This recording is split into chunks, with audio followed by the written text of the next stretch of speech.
Hello student, study nine में विवेक आपका फिर से स्वागत करता हूं। दोस्तों आज हम लेकर आए हुए हैं कक्षा 11 भौतिक विज्ञान। इसमें दोस्तों हम लोग पढ़े अध्याय 6 जिसमें हम लोग पढ़े सदिश विश्लेषण। दोस्तों ये भाग 8 बनाया जा रहा है। इसके अंतर्गत हम पढ़ेंगे आज सदिशों का वियोजन, रिजोल्यूशन ऑफ वेक्टर क्या होते हैं। बहुत ही इंपॉर्टेंट टॉपिक ये है। ये आपका टॉपिक ऐसा टॉपिक है कि अगर आप मैथ पढ़ते हैं या फिर आगे पढ़ाई करते हैं, फिजिक्स पढ़ते हैं, केमिस्ट्री पढ़ते हैं, अगर कहीं पर भी न्यूमेरिकल की बात आती है तो इसका यूज अक्सर होता है। तो इस चीज़ को विशेष तौर पर आप लोग ध्यान दीजिएगा। बहुत से स्टूडेंट को ये मैटर समझ में नहीं आता है कि सदिशों का वियोजन किस तरीके, मतलब सदिशों का वियोजन मतलब इनको किस तरीके से तोड़ा जाता है, किन किन घटक में तोड़ा जाता है। तो ये हम पूरे टॉपिक को डिस्कस करेंगे और इसके साथ साथ इस पर किस तरीके से आंकिक प्रश्न बन सकते हैं, 2-3 आंकिक प्रश्न हम इसमें आपको बताएंगे।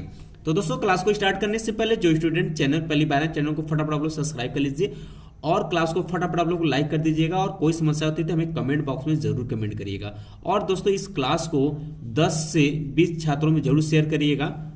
तो दोस्तों आइए अब देखते हैं कि सदिशों का वियोजन क्या होता है, रिजोल्यूशन ऑफ वेक्टर्स क्या होते हैं। पहले इसके बारे में हम लोग जानते हैं, फिर इसके बाद हम लोग धीरे धीरे आगे बढ़ेंगे। ठीक है, तो बढ़ते हैं। तो परिभाषा आप ध्यान सुनिएगा, साथ में हम नोट करते चलते हैं, बताते चलते हैं, आप लिखते भी चलिएगा साथ में। ठीक है, तो सदिशों का वियोजन की प्रक्रिया साथ में लिखते हैं। सदिशों के वियोजन की प्रक्रिया सदिशों के योग के विपरीत होती है। सदिशों के योग के विपरीत होती है। इस प्रक्रिया में ध्यान समझ दीजिएगा, इस प्रक्रिया में किसी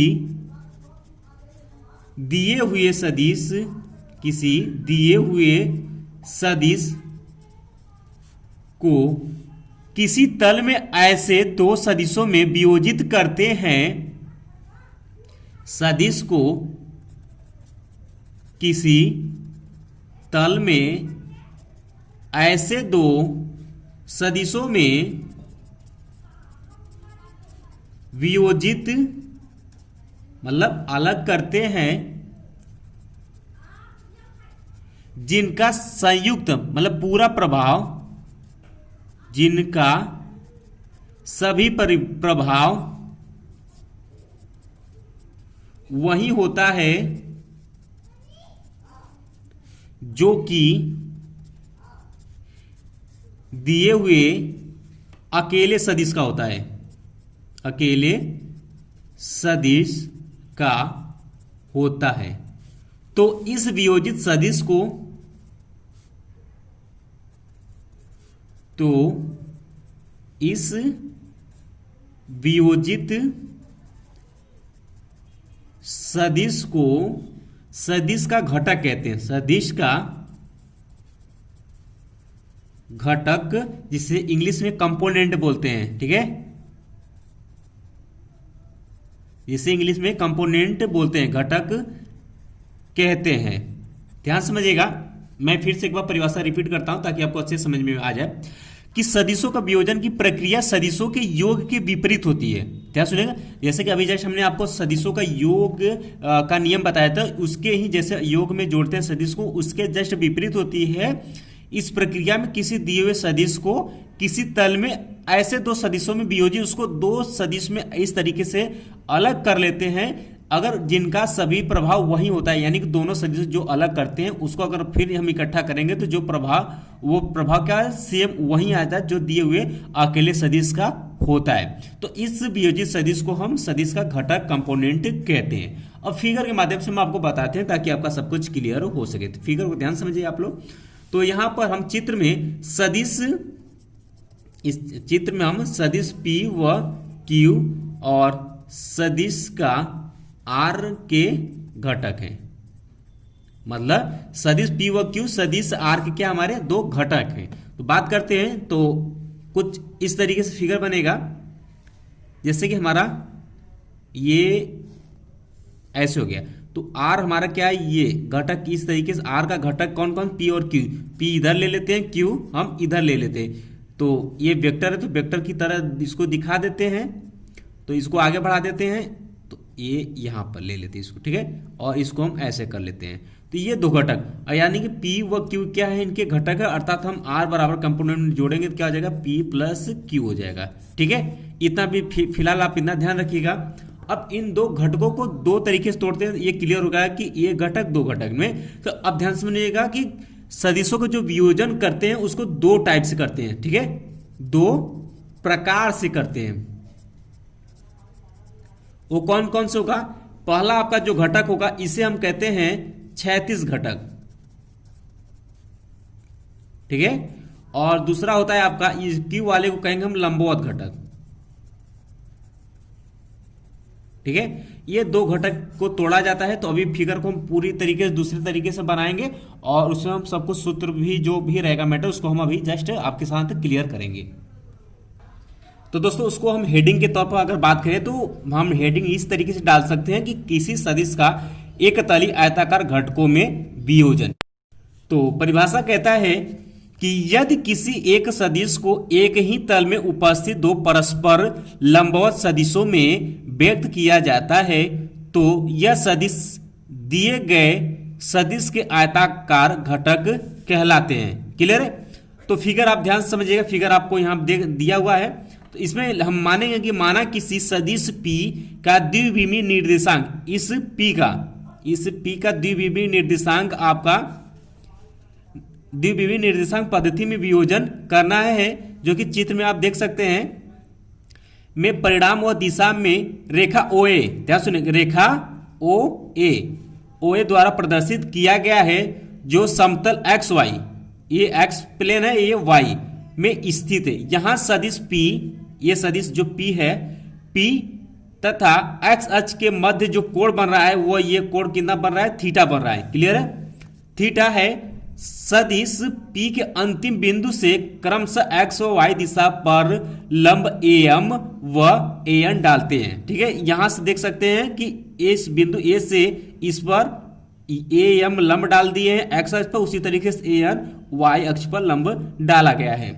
क्लियर, देख सकते हैं फिगर में। आगे बढ़ते हैं। तो इसमें अब लिखेंगे कि माना सदिश P का, माना सदिश यही P है, आप ये क्या सदिश आपका P है, ध्यान समझिएगा कि माना सदिश P का X अक्ष तथा Y अक्ष के अनुदिश घटक आपके क्या है, PX और PY है। ध्यान सुनिएगा, X अक्ष के साथ जो घटक बनेगा वो PX बनेगा और Y अक्ष के साथ जो बनेगा वो PY घटक बनेगा। और ध्यान सुनिएगा, इस PX घटक को हम कहेंगे क्षैतिज घटक, ध्यान सुनिएगा, इसे हम कहेंगे क्षैतिज घटक और PY को कहेंगे हम ऊर्ध्वाधर घटक, अभी हम बताएंगे। तो यहां से हम कह सकते हैं कि समकोणीय घटक कहलाते हैं। तो अब हम लिखेंगे समकोण त्रिभुज OMA में, ध्यान सुनिएगा, फिगर देखिए आप फिर से, OMA में तो समकोण त्रिभुज बन रहा है। तो यहां से हम त्रिभुज का नियम लगा देते हैं। तो त्रिभुज का नियम हम इस तरीके से लगा सकते हैं कि OA बराबर OM प्लस MA, ठीक है, त्रिभुज के नियम से। तो लिख दिए यहां पर OA बराबर OM प्लस MA। वैल्यू फटाफट पुट कर देते हैं जिसका जो वैल्यू दिया है। तो OA का मान यहां पर P है तो P रख देते हैं। OA का मान कितना है, P है तो P रख देते हैं। OM का मान क्या है, PX हमने माना हुआ है तो PX रख देते हैं। और ध्यान सुनिएगा AM, तो AM ध्यान सुनिएगा, जो ON का मान है वहीं आपका इसका भी मान होगा PY, ठीक है। AM का मान भी क्या होगा, PY। तो MA की जगह पर आप PY रखेंगे, ठीक है। आगे बढ़ते हैं, इसको मान लेते हैं समीकरण नंबर हम 1 मान लेते हैं। इसके बाद लिखते हैं कि यदि X तथा Y अक्ष के अनुदिश एकांक सदिश I व J कैप है। दोस्तों मैंने आपको बताया था कि X अक्ष के साथ आप I कैप लेंगे और Y अक्ष के साथ J कैप और Z अक्ष के साथ आप K कैप लेंगे, ठीक है। तो एकांक सदिश हमने यहाँ पर I व J कैप यहाँ पर ले लेते हैं। तो जो घटक तैयार होगा इसमें हम लिखेंगे PX के लिए, ठीक है। PX बराबर PX I कैप ले लेंगे और PY की जगह पर हम ले लेंगे PY J कैप ले लेंगे। क्लियर है। आगे बढ़ते हैं। तो यहां से हम कह सकते हैं कि P बराबर PX I cap plus PY J cap. Clear है, इतना ले लें। ये हम दो घटक के बारे में बात कर रहे हैं। अगर इसमें 3 होता तो हम इसमें क्या लिख सकते थे, PZ K कैप भी लिख सकते थे, ठीक है। आगे बात करते हैं कि घटक PX व PY को P के परिणाम तथा उनके द्वारा एक्स अक्ष के साथ बनने वाले कोण थीटा के पदों में लिखने पर, तो यहां से हम लगाएंगे त्रिभुज ओ ए एम में। तो यहां से आप देख सकते हैं त्रिभुज ओ ए एम में, तो यहां से देख सकते हैं थीटा है, तो यहां से हम लगा सकते हैं कॉस थीटा। ठीक है, कॉस थीटा लगाएं तो कॉस थीटा बराबर क्या होता है आपका आधार बटे के कर्ण हो जाएगा, आधार आपका पी एक्स हो जाएगा, कर्ण आपका ओ ए हो जाएगा। तो यहाँ पे यही लिखा गया है कॉस थीटा बराबर पी एक्स जो कि आधार बटे के पी, और ये दोस्तों हमने यही सदिश हमने पी लिया हुआ और इसके दो कंपोनेंट हमने आपको निकाल कर दिखाए, एक पी एक्स और एक पी वाई। क्लियर है? तो यहाँ पर आप ओ ए की जगह पर पी लिखेंगे और ओ एक्स ओ एम की जगह पर पी एक्स लिखेंगे, अर्थात यहाँ पर पी एक्स बराबर पी कॉस थीटा, और इसी को दोस्तों कहते हैं क्षैतिज घटक। ठीक है, इसी को कहते हैं क्षैतिज घटक, बहुत इंपॉर्टेंट है, इसे ध्यान में रखिएगा। और इसी प्रकार से उसी त्रिभुज में ओ ए एम में साइन थीटा अगर लगाएंगे तो साइन थीटा बराबर क्या होता है लंब बटे के कर्ण हो जाएगा। और लंब दोस्तों यहाँ ध्यान सुनिए, फिगर में फिर से देखिए एक बार, लंब आपका ये हो जाएगा और लंब ए एम जो है वो ओ एन के बराबर था, ए भी क्या होगा पी वाई होगा, तो पी वाई ये क्या है पी है, तो पी वाई अपान पी हो जाएगा। तो यहाँ साइन थीटा बराबर पी वाई अपान पी, अब यहाँ देखेंगे तो पी वाई बराबर पी साइन थीटा, और इसे ही दोस्तों कहते हैं ऊर्ध्वाधर घटक। ठीक है, ऊर्ध्वाधर घटक।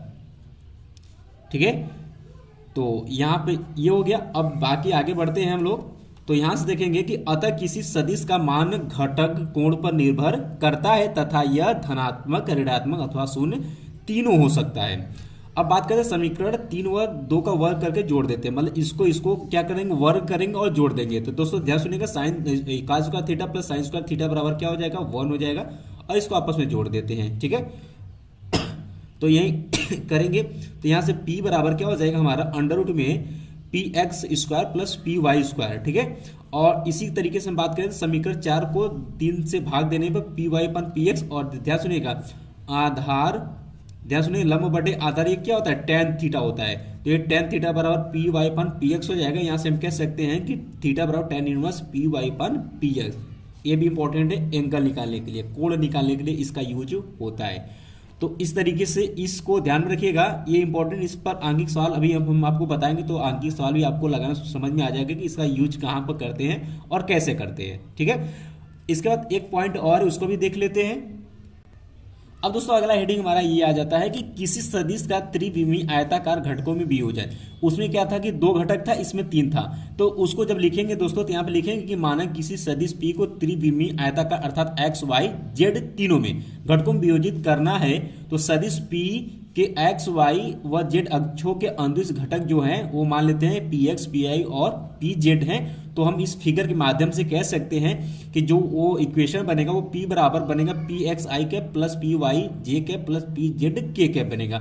अब इसका सदिश का परिमाण निकालने के लिए क्या करेंगे, इसका मॉडुलस माड निकालें, तो माड में हो जाएगा अंडर रूट में पी एक्स का स्क्वायर प्लस पी वाई का स्क्वायर प्लस पी जेड का स्क्वायर, जैसा कि अभी जस्ट मैंने आपको बताया था, उसी तरीके से इसमें आपको कर लेना है। बाकी सिंपल तरीका, बाकी इस पर आंकिक सवाल हम अभी आपको बताएंगे, सब कुछ क्लियर हो जाएगा। तो अब आइए चलते हैं आंकिक प्रश्न की ओर।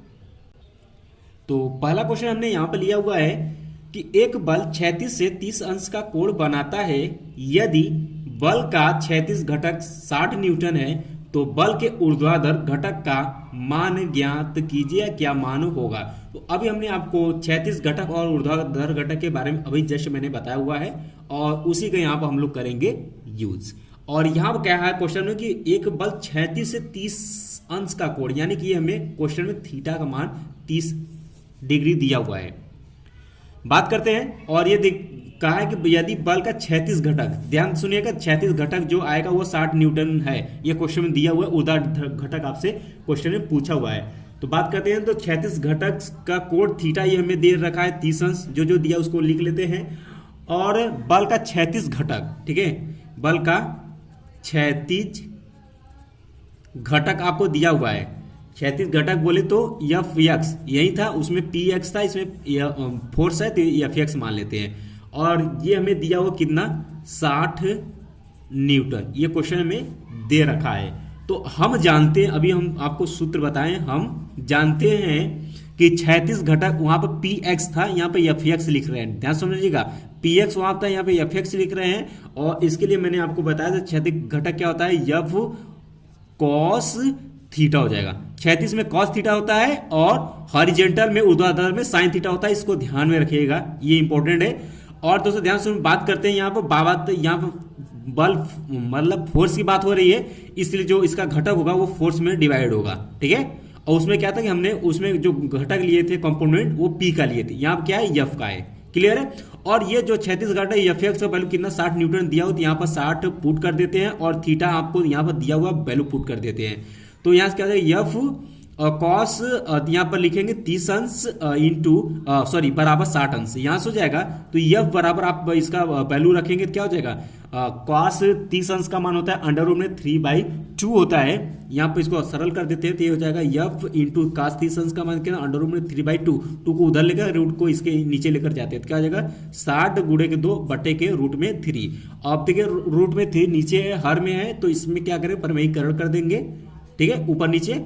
तो यहाँ से करेंगे तो ये क्या हो जाएगा एफ बराबर 120 हो जाएगा, 120 रूट में 3 अपान ये हो जाएगा 3। इसको कैंसिल करेंगे, ये आपका कैंसिल हो जाएगा 40 बार में, ठीक है, 40 बार में कैंसिल हो जाएगा। तो यहाँ से बात करें तो एफ बराबर आपका आ गया 40 रूट में 3 न्यूटन, यानी कि एफ का मान निकल चुका है, वो आया है आपका 40 रूट 3 न्यूटन। ये जब आ गया है यानी कि एफ का मान निकल कर आ गया तो ऊर्ध्वाधर घटक हम निकाल सकते हैं। तो लिखेंगे बल का ऊर्ध्वाधर घटक, बल का ऊर्ध्वाधर घटक, उसमें क्या था, उसमें पी वाई था, इसमें क्या हो जाएगा एफ वाई, क्लियर है। और इसको हमने उसमें क्या लिखा था, पी साइन थीटा लिखा था, यहाँ पर हो जाएगा एफ साइन थीटा। और थीटा का मान पहले से दे रखा है, वैल्यू फटाफट पुट कर लेते हैं, एफ का भी मान हमें यहाँ से हमने एफ का मान भी निकाल रखा है।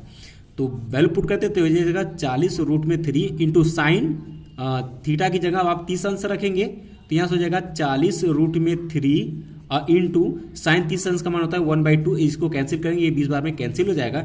यानी कि एफ वाई अर्थात बल का ऊर्ध्वाधर घटक एफ वाई बराबर आपका आ जाएगा 20 रूट 3 न्यूटन। और यही आपसे क्वेश्चन में पूछा था और यही आपका क्या होगा, आंसर होगा, ठीक है। आई होप कि आपको क्वेश्चन अच्छे से समझ में आ गया होगा। अब बढ़ते हैं अगला क्वेश्चन की तरफ। तो अगला क्वेश्चन आपके सामने है, आप एक बार फिर से अपने से देख सकते हैं। क्वेश्चन है हमारा कि यदि सदिश P तथा P प्लस क्यू के x तथा y घटक के मान क्रमशः 2 व 4 तथा 8 व 7 हैं तो सदिश Q के x व y घटक तथा उसका परिमाण भी ज्ञात कीजिए। यानी कि इसमें हमें परिमाण भी पूछा हुआ है। बहुत ही सिंपल सा क्वेश्चन, बहुत ही अच्छा क्वेश्चन इसमें माना जाएगा। आइए सरल करते हैं। अगर इस टाइप का क्वेश्चन अगर आपको मिले कहीं पर सॉल्व करने के लिए तो आप कुछ इस तरीके से सॉल्व करेंगे। जो जो दिया उसको पहले हम लोग लिखते हैं। दिया है हमें क्या दिया, मान लेते हैं पॉइंट P। देखिए यदि सदिश P तथा P प्लस क्यू के x तथा y घटक के मान क्रमशः, ध्यान सुनेगा, P के लिए x का मान 2 है, ध्यान सुनेगा, और फिर उसके बाद y का मान कितना है यहाँ पर 4 है, ठीक है। और इसके बाद P प्लस क्यू का क्या है 8 व 7 है, क्लियर। इस तरीके से हम लिखेंगे। तो यहां से लिखेंगे P का क्या आएगा, x साथ क्या हो जाएगा, ये 2i कैप, मैंने बताया था। तो यहां पर लिखेंगे 2i कैप प्लस ये y के साथ होगा तो क्या हो जाएगा 4j कैप हो जाएगा। इसको मान लेते हैं इक्वेशन नंबर हम फर्स्ट मान लेते हैं, ठीक है। अब बात करते हैं P प्लस क्यू की।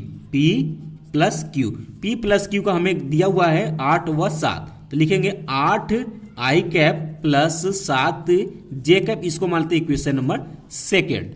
तो इसको सबसे पहले हम लोग सरल करते हैं। तो सरल करने के लिए 2 तरीका है, या तो आप इसको घटा देंगे तो भी सरल हो जाएगा, या फिर P का मान यहाँ पर डायरेक्ट रखेंगे तो भी मतलब एक ही है। तो यहाँ से हम इसका मान इसमें रख देते हैं P में। तो रखेंगे, ध्यान सुनिएगा, P में रखेंगे तो P को उस तरफ लेकर जाएंगे तो क्या हो जाएगा माइनस हो जाएगा। तो यहाँ हम डायरेक्ट लिखते हैं Q बराबर क्या हो जाएगा 8i cap plus 7j cap. अब देखिए P उधर जाएगा माइनस हो जाए तो माइनस, यहाँ पर माइनस इसके साथ लगा दें तो ये हो जाएगा माइनस 2i कैप, ये प्लस है तो ये भी माइनस हो जाएगा माइनस 4j कैप, क्लियर है ये बात।